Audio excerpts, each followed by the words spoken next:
नमस्ते। हम आप सबको तिलक का गीत सुनाएंगे।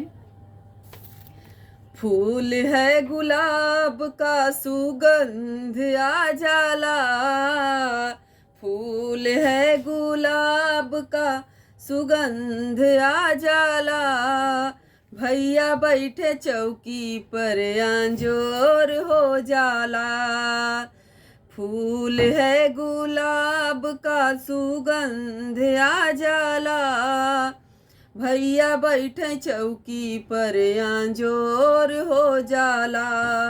सबका नजरिया सबके ओर हो जाला, सरवा का नजरिया भैया और हो जाला।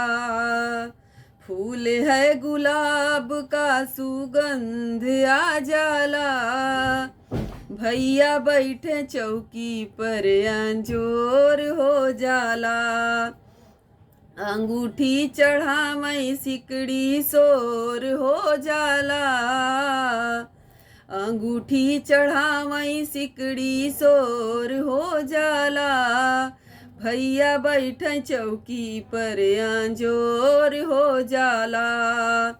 फूल है गुलाब का सुगंध आ जाला, भैया बैठे चौकी पर आंजोर हो जाला। सबका नजरिया सबके ओर हो जाला, सबका नजरिया सबके ओर हो जाला। ससुर का नजरिया भैया और हो जाला।